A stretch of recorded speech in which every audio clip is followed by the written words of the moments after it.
자연생태 보건기사 필기 2021년 1회 5과목 법규, 자연생태에 대한 법규에 대한 문제 설명하겠습니다.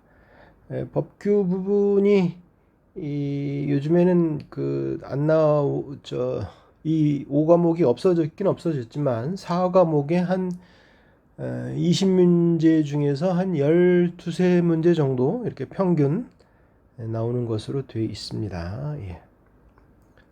문제를 풀면서 한번 보겠습니다.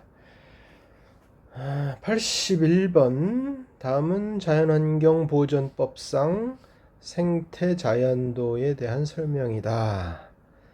자, 설명을 보시면 생태자연도는 무슨 지도에다가 표시하며 환경부 장관은 생태자연도를 작성할 때 얼마 동안 국민의 열람을 거쳐야 된다. 그렇게 했습니다. 자, 생태자연도 몇 번 봤죠? 요게 생태자연도고요. 1등급, 2등급, 3등급. 우리가 핵심, 완충, 협력, 이것과 같은 맥락이라고 그랬고, 그 다음에 문화유산 같은 것은 이렇게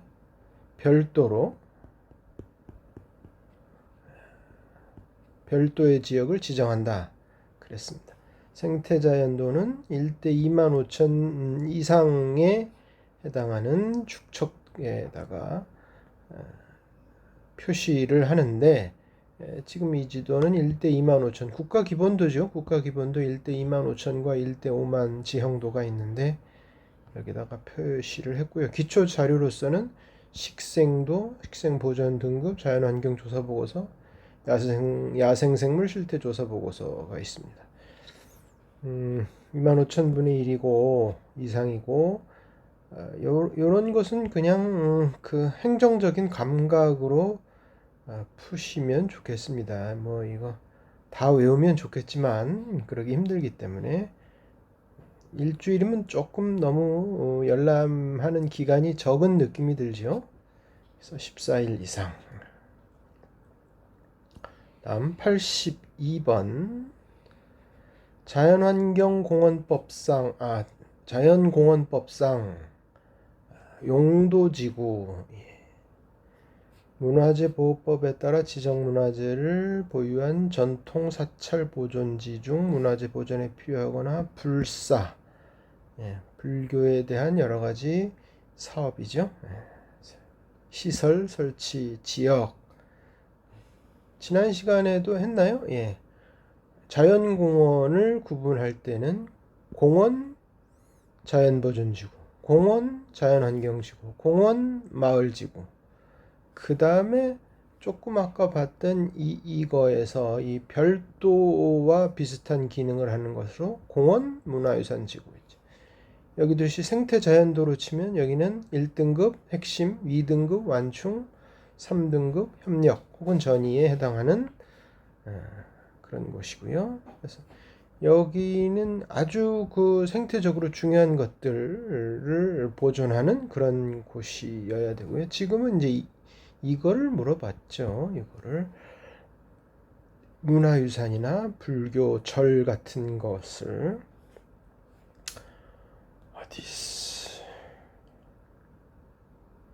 이거죠. 공원 문화유산지구. 83번 환경정책기본법상 이산화질소 NO2의 대기환경기준 1시간 평균치 뭐 몇 개 있는데 이거를 다 외우긴 불편하니까 저는 이렇게 외웠습니다. 이산화질소, 이게 아황산가스죠? 다른 말로 아황산가스인데 24시간을 기준으로 0.05, 24시간을 기준으로 0.06, 그냥 대충 이 근처에서 얻을 거라고 0.05나 0.06 요거를 외웠습니다. 저는. 그런데 이제 이게 1시간으로 가게 되면 훨씬 더 1시간은 좀 세지죠. 기준이 1시간은 시간이 적어지니까 좀 몸에 위험하려면 조금 높아지죠, 농도가. 그래서 그런 식으로 저는 외웠습니다.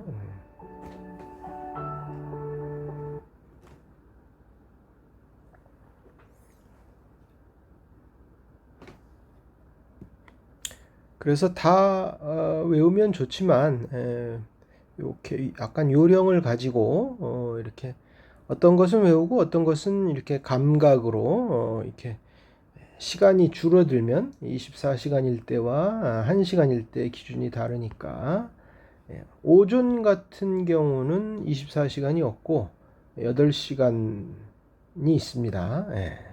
몸에 대한 그 오존이 피해가 좀 심각해서 저 지구 멀리에 있으면 자외선을 막아주고 좋은데 대기층 위에 있으면 이것이 이제 햇빛 많이 나고 그러면은 이제 오존이 인간한테 많이 안 좋은 영향을 끼칠 수가 있죠. 그래서 답은 한 0.1 이산화질소.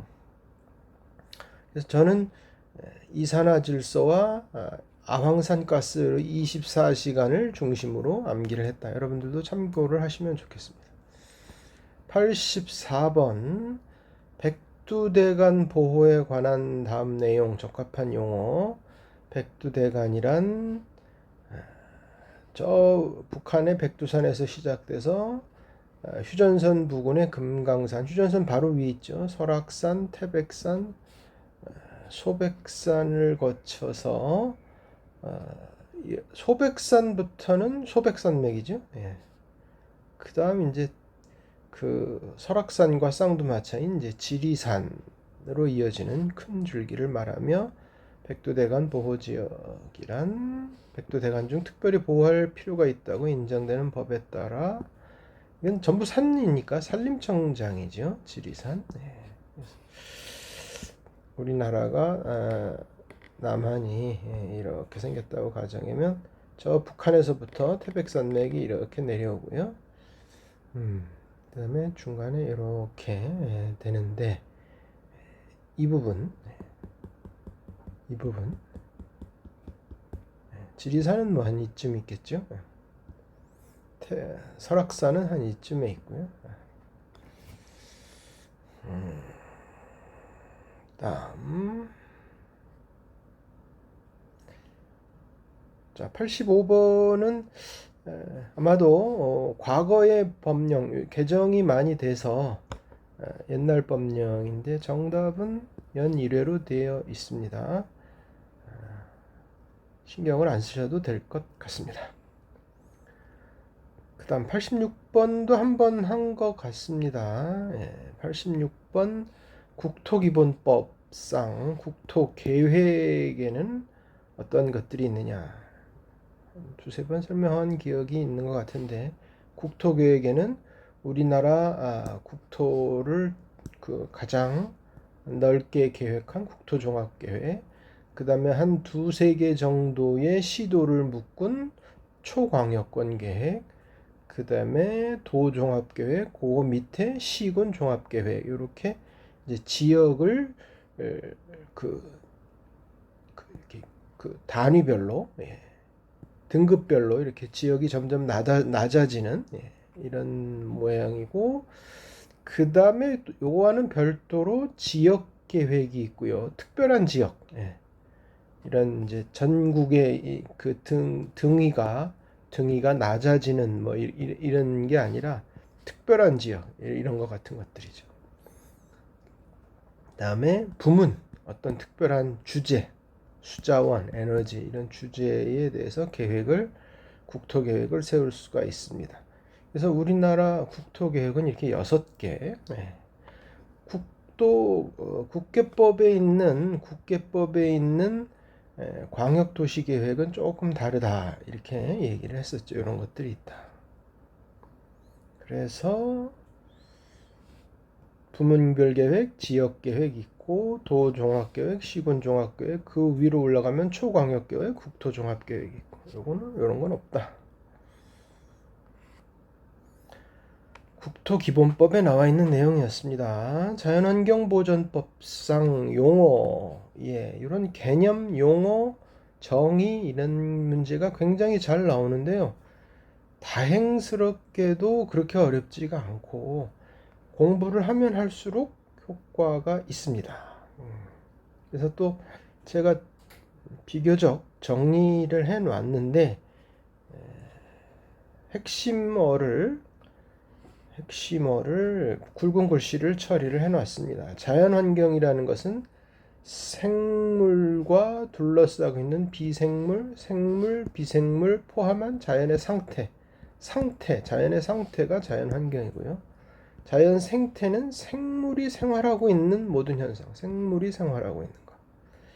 그다음에 다양성은 말 그대로 다양성이죠. 여러 가지 다양성인데 종래 다양성, 종관 다양성, 생태계 다양성, 유전자 다양성 이런 것까지 포함하고 생태축이라는 것은 예를 들면 백두대간 생태축 이런 것들이죠.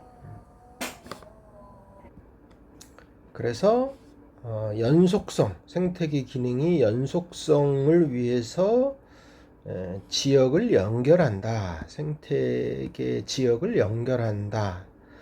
이런 말이 들어있으면 생태축. 그다음에 대체자연은 기존의 자연환경과 유사한 기능을 수행하거나 보완한다. 유사하다. 이런 내용이 들어있으면 된다. 이런 얘기입니다. 그래서 그런 그 핵심어, 키워드에 유의하면서 보시면 생태라고 하면은 자연환경 측면에서 생태라고 하면 생물이 생활하고 있는 거라 그러죠. 자연 요소, 사물이 복합적으로 이런 자연 경관 같네요. 자연 경관, 자연의 경치.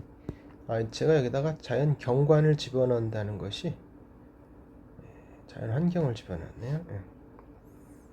이것이 아닌 것 같습니다. 자연의 경치라고 하면 자연 경관, 생물 다양성이라 하면 다양성을 얘기하는데 종래, 종관, 생태계 다양성, 생태축이라 하면 연속성을 위해서 필요한 지역을 연결했다.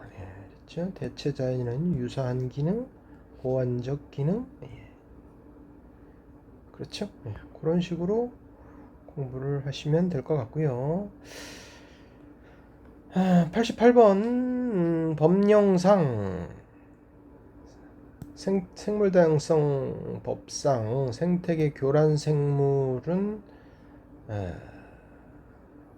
몇 개 있었죠. 뉴트리아 맞죠? 황소개구리, 파랑불우룩, 블루길 맞는데 요거는 오히려 우리가 보존해야 될 비바리라고 하는 거면 제주도인 것 같죠? 제주도 비바리뱀, 수원청개구리, 비바리뱀 요 두 가지니까 시험에 잘 나온다고 했습니다.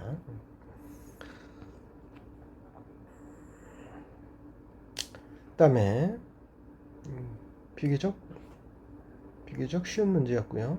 89번 습지보전법상 습지보호지역, 습지보호지역이냐 아니냐가 중요합니다. 습지보호지역으로 공유수면 관리 및 매립에 관한 법률에 따른 면허 없이, 그러니까 습지보호지역을 훼손한 자죠.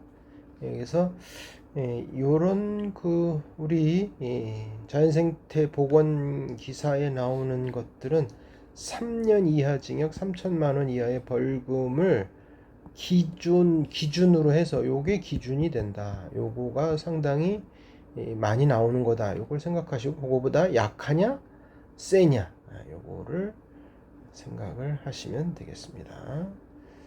3년 이하의 징역 3천만 원 이하의 벌금. 습지보호지역이 아닌 곳은 그보다 약하다. 이 정도로 알고 계시면 되겠습니다. 3년 징역 3천만 원 벌금, 요거를 좀 많이 생각하고 계셔라. 염두에 두고 계셔라. 90번 요것도 약간 그 구석에 있는 듯한데요. 야생동물관리법상 환경부 장관은 수렵동물을 지정을 하려면 야생동물의 종류와 서식 밀도를 조사를 해야 되는데 얼마 만에 하느냐? 원래 수렵동물 타당성 검토는 5년마다 하는데요.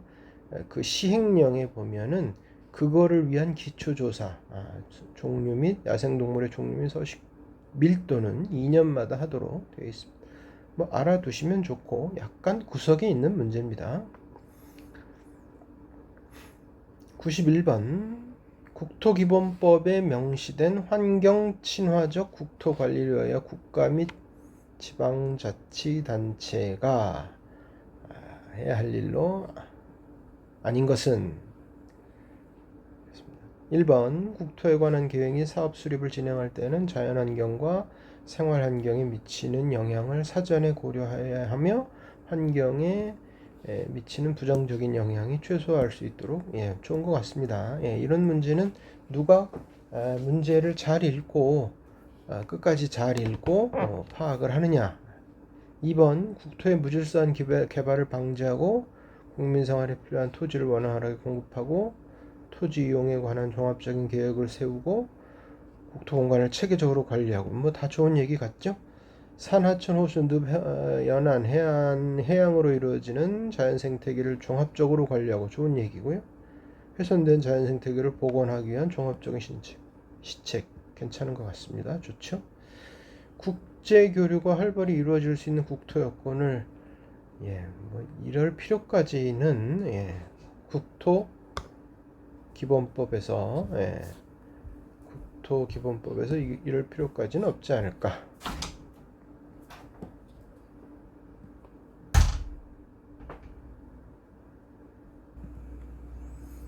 내용상 뭐 그렇게 틀렸다고는 할 수 없지만 국토기본법에는 별로 이렇게 어울리지 않는 말 같습니다.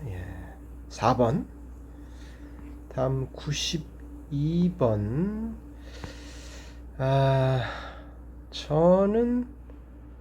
저는 이것을 공부해 놓지 않았는데 이게 나왔네요. 뭐 외워두실 분들은 외워두시고 너무 많아서 다 외울 수가 없는데 저는 주로 식물이라든가 양서패 축류는 당연히 외워야죠. 식물은 조금 기억을 해 두시는 게 좋고요. 포유류도 몇 개 이렇게 수달이라든가 반달가슴공, 사냥 지난번에 사냥 설명했었죠. 그리고 바로 전에 수원청개구리와 비바리뱀 2개밖에 안 되니까 꼭 외우시라고 했고요. 포유류라든가 곤충도 가끔 시험에 나는데 그래서 이거는 제가 안 외우고 있었는데 어쨌든 참고하시기 바랍니다. 그래서 정답은 두드럭조개가 아마 두드럭조개 대신에 참달팽이가 그래서 이게 정답입니다. 하여튼 참고하시면 되겠습니다. 비교적 구석에 있는 문제입니다. 멸종위기 야생생물 1급을 찾아내는 거. 2급은 뭐 너무 많아서 어떻게 할 수도 없고요. 93번 다음은 습지보전법상 습지보전 기본계획의 시행에 필요한 조치인데요. 환경부 장관이나 해수부 장관이 이 왜 해수부 장관이냐면 이제 우리나라 습지의 상당 부분이 갯벌이니까 갯벌은 해수부 장관 해수부 소속입니다. 해양수산부. 그래서 이 장관들이 습지보전 기본계획을 이렇게 하려고 하니까 전라남도 도지사 협조해 주시오라고 요청을 하면 그 요청을 받은 날부터 얼마 이내에 환경부 해수부 장관한테 이렇게 했다고 통보를 필요 조치를 제출해야 되느냐 6개월 이내입니다. 습지보전법과 시행령 습지보전법 시행령에 그렇게 나와 있습니다. 이런 정도는 아셔도 되겠습니다. 아시는 게 좋겠습니다.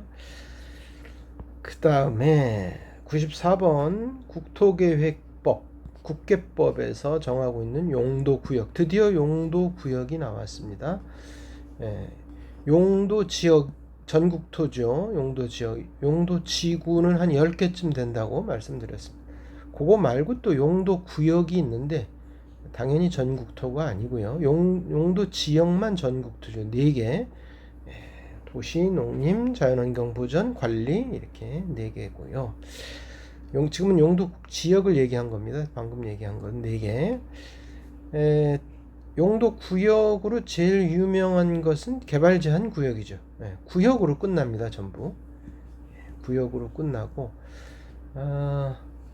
수산자원 보호구역이라든가 도시자원공원, 시가와 조정, 요게 시험에 잘 나옵니다. 시가지화 되는 것을, 시가지화라는 것은 그 도시에 있는 그 길들, 도시 도로와 건물이 이렇게 밀집된 것을 시가지라고 하는데, 그거를 유보한다 하는 거를 시가지 조정구역이라고 그러거든요. 시가지 유보구역 안 그러고 시가화 조정구역 그럽니다. 보류한다, 유보한다. 입지 규제 최소구역. 규제를 가능하면 적게 한다.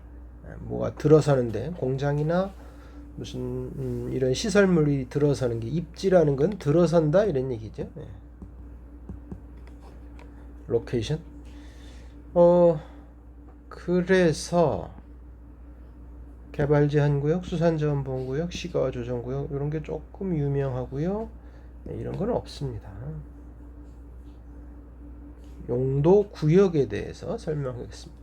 용도 지역, 용도 지구, 용도 구역 순서대로 있고요. 용도 지역은 앞으로 공부를 할 게 조금 많이 있습니다. 뭐 지난번에 필기만 내용만 써놓고 안 했는데 여기 있구나. 그죠? 95번 국계법상 토지이용 실태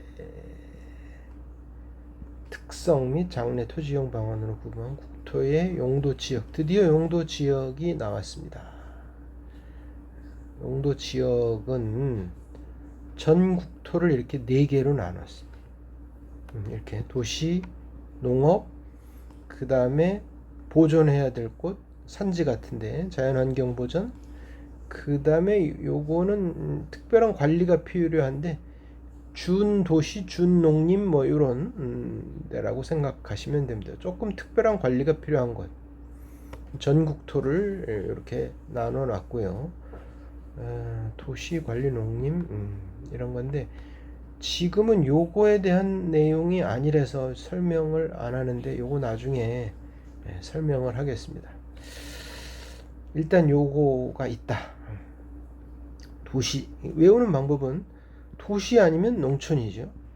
그 다음에 산지 같은 데는 태백산맥 같은데, 백두대간 같은 데는 자연환경 자연환경 보전지역이고, 그 다음에 이도저도 아니고 애매해서 관리가 들어가야 되죠. 관리지역. 준도시, 준농림 이렇게 생각하시면 됩니다. 도시지역, 관리지역, 자연환경보전, 자환보, 농림이 빠지고 개발이 왔네요. 자, 야생생물보호법상 야생생물의 보호관리 단체가 뭐가 있느냐? 이것은 그냥 외워두셔야 됩니다.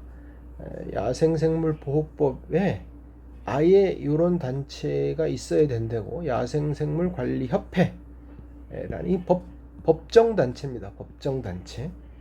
그러니까 이거는 뭐 무슨 시행령도 아니고 시행규칙도 아니고 원래 그 법에 나와 있기 때문에, 법률에 나와 있기 때문에 중요한 거죠. 야생생물관리협회 맞죠? 야생생물관리협회 1번. 다음에 97번 독도 등 도서지역 생태계에 대한 특별법.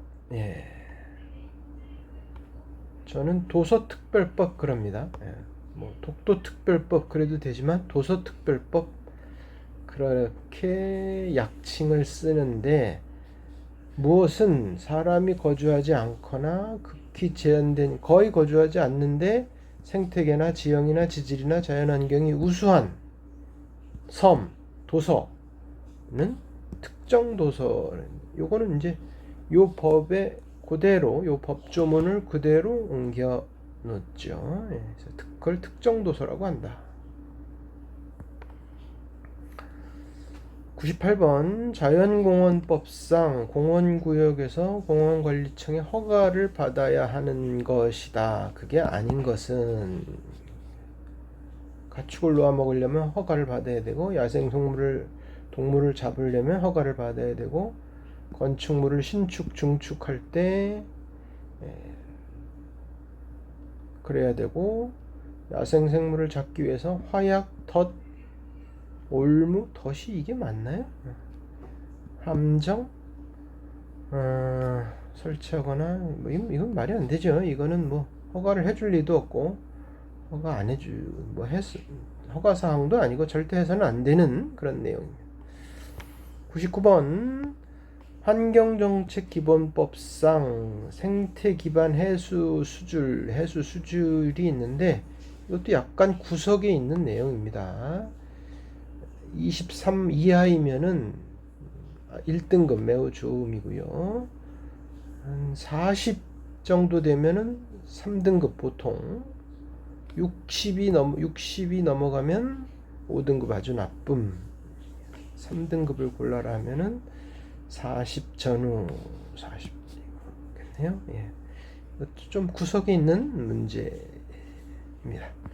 10번, 100번 자연환경보전법에 생태계 보전 협력금, 요게 바뀌었죠? 생태계 보전 부담금으로 바뀌었고요. 이것도 상당히 구석이 있는 문제라 별로 신경은 안 쓰셔도 될 듯 합니다. 보전 부담금은 중요한 게, 예를 들어서 어떤 골프장을 만든다. 그러면은 그 자연 생태계를 훼손해야 되기 때문에 거기에 대한 면적 곱하기 300원 해가지고 거기다가 또 지역계수와 생태 면적률을 더해서 이거를 반으로 왜냐면 두 개니까 요게 하나면 하나 하고요. 그래서 부담금을 보전해. 옛날엔 협력금 그랬죠? 저 문제에 있는 것처럼. 자, 생태 면적률을 이렇고요. 지역 개수는 이거는 아까 그 저거를 설명을 해야지 됩니다. 이거를 설명을 해야 되는데 나중에 또 설명할 기회가 있을 것 같습니다. 현재로서는 지역 개수가 녹지 지역은 2고, 아까 자연환경 보전 지역 있었죠? 농림 지역 있었고요. 관리 지역이 지금 이렇게 나와 있습니다. 요거를 지금 이렇게만 봐가지고선 일목요연하게 설명이 힘들어서 어쨌든 거기에 따라서 아까 그런 지역 구분에 따라서 용도 지역에 따라서 지역 개수를 부과한다. 그 다음에 생태 면적률은 생태 자연도 1등급, 2등급, 3등급, 그 다음에 별도 관리 지역 이렇게 해서 등급을 이렇게 매긴다. 4, 3, 2, 5 이렇게 매긴다라는 것을 알고 계시면 되겠고, 이 문제를 풀려면 1,000만 원을 초과할 때, 부담금이 1,000만 원을 초과할 때, 요거는 시행령이고 이건 시행 규칙인데 이렇게 구석에 있는 것까지 공부를 뭐 하면은 좋겠지만, 그래서 1억 원 이하 때는 2번 정도로 분납할 수 있고, 분할납할 수 있고, 2억 원을 넘으면 4회, 4회 이하로 낼 수 있다. 그래서 옳지 않은 것은 이제 2억 원을 초과했을 때는 4회니까 뭐 이게 답인데, 나머지 것들은 제가 찾아보니까 현행 법령상으로도 맞는 내용들입니다. 그러나 이제 구석에 있는 내용들이다. 이렇게 알아두시면 요 정도만, 요 내용 정도만 알아두셔도 되지 않을까. 그렇습니다. 자, 그만해도 많이 아시는 것 같습니다. 자, 그래서 100번까지 문제를 해서 이 시간으로 21년 첫 번째 필기시험 5과목까지 풀이를 완료했습니다. 예, 고생 많이 하셨습니다. 감사합니다.